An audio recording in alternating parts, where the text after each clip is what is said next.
Assalamualaikum warahmatullahi wabarakatuh. Bagaimana anak-anak kabar kalian? Semoga kalian dalam keadaan sehat walafiat dan senantiasa dalam lindungan Allah Subhanahu wa taala. Di masa pandemi COVID-19 ini, kalian harus senantiasa menerapkan protokol kesehatan.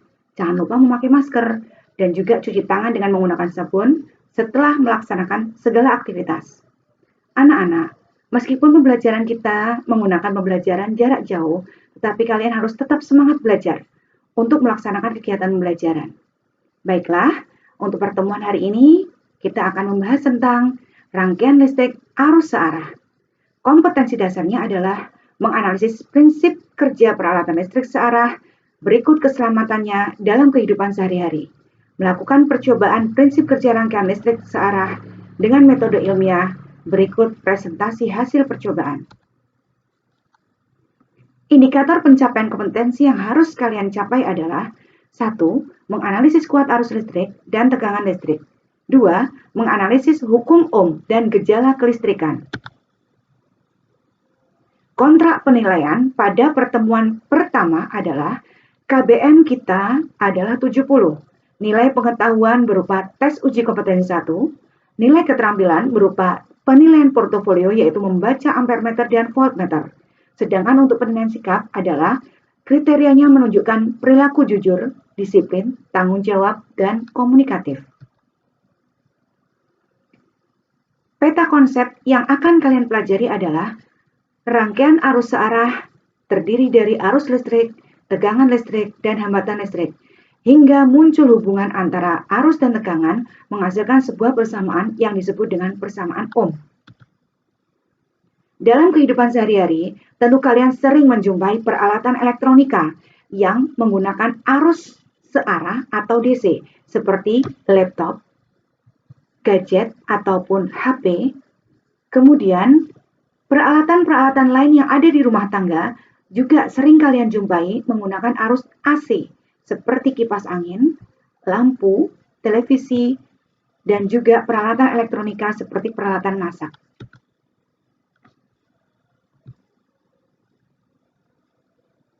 Menentukan arus listrik dan arus elektron. Coba perhatikan gambar berikut. Ketika saklar ditutup, maka lampu akan menyala. Kenapa lampu menyala? Hal ini disebabkan karena adanya aliran arus listrik dari kutub positif ke kutub negatif. Coba perhatikan gambar di bawah ini. Aliran arus listrik senantiasa berlawanan arah dengan arah arus elektron. Arus listrik merupakan aliran muatan positif, sedangkan elektron merupakan aliran muatan negatif.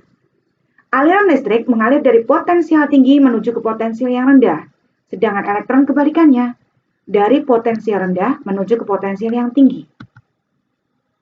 Bagaimana menentukan syarat adanya arus listrik dapat mengalir pada suatu rangkaian?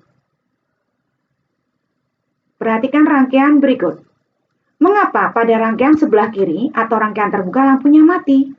Dan mengapa pada rangkaian tertutup lampunya menyala? Bagus. Lampu mati karena rangkaian belum ada aliran arus. Dan rangkaian yang sebelah kanan, rangkaian tertutup, itu sudah ada arus yang mengalir. Arus dapat mengalir jika rangkaian itu adalah rangkaian tertutup. Aliran arus listrik berawal dari dua bola yang dihubungkan menggunakan sebuah konduktor. Dari gambar yang ada di depan kalian, aliran arus akan menuju dari potensial tinggi bola A menuju ke potensial rendah bola B. Kebalikannya dengan arus elektron. Ketika benda A dan B memiliki jumlah dan jenis muatan yang sama, maka kedua benda dikatakan tidak mengalirkan arus listrik karena kedua bola memiliki potensial yang sama. Syarat agar arus listrik mengalir adalah adanya beda potensial, yaitu kedua benda memiliki perbedaan nilai potensial.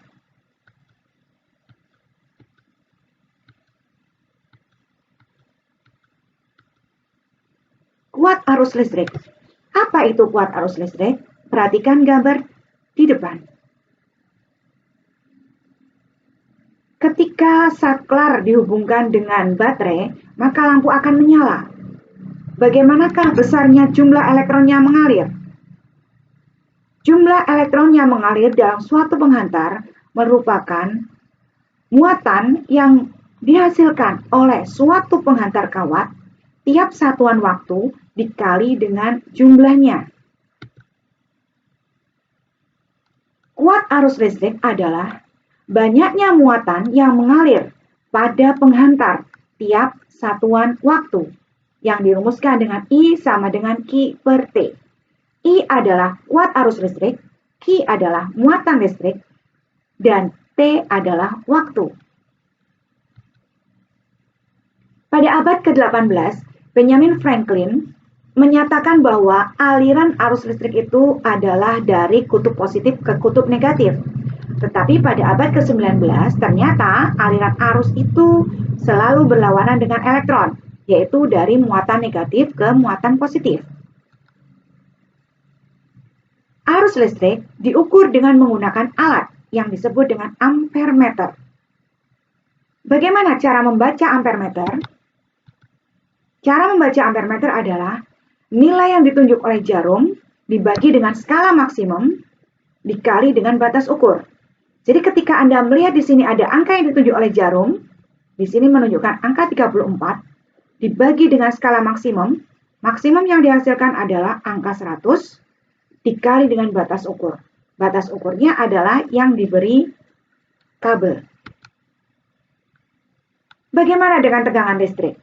Ketika arus mengalir, maka akan terjadi perbedaan potensial. Pengukur tegangan listrik disebut dengan voltmeter, di mana voltmeter dipasang pada rangkaian menggunakan rangkaian secara paralel. Cara membaca voltmeter adalah sama seperti membaca ampermeter, yaitu angka yang ditunjuk oleh jarum dibagi dengan skala maksimum dikali dengan batas ukur. Perhatikan gambar berikut. Coba kalian baca berapa nilai tegangannya. Kemudian kita akan melanjutkan pada hukum Ohm. Dari tabel dapat kita lihat bahwa semakin besar nilai arus, maka tegangannya juga semakin besar. Sehingga ketika kita gambarkan grafiknya adalah berbentuk linier.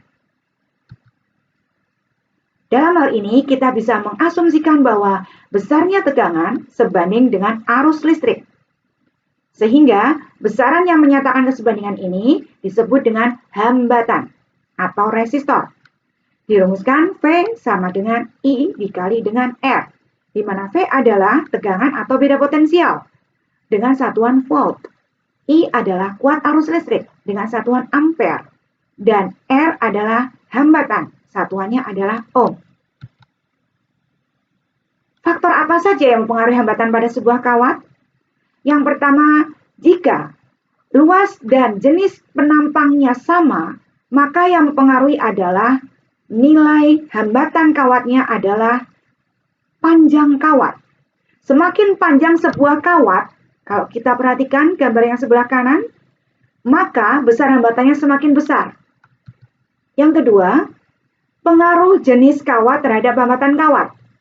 Panjang dan luas kawat sama, maka akan menghasilkan semakin besar hambatan jenis dari kawat, maka hambatannya juga semakin besar.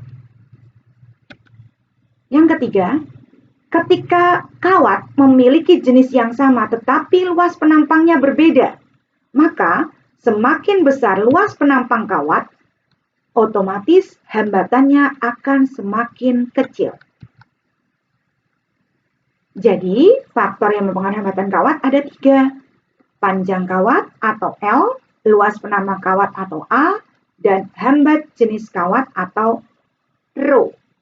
Rho disebut juga dengan resistivitas. Lawan dari Rho adalah konduktivitas atau sigma, di mana sigma sama dengan seper-Rho, yaitu L dibagi dengan RA. Faktor yang mempengaruhi hambatan tadi atau R-nya adalah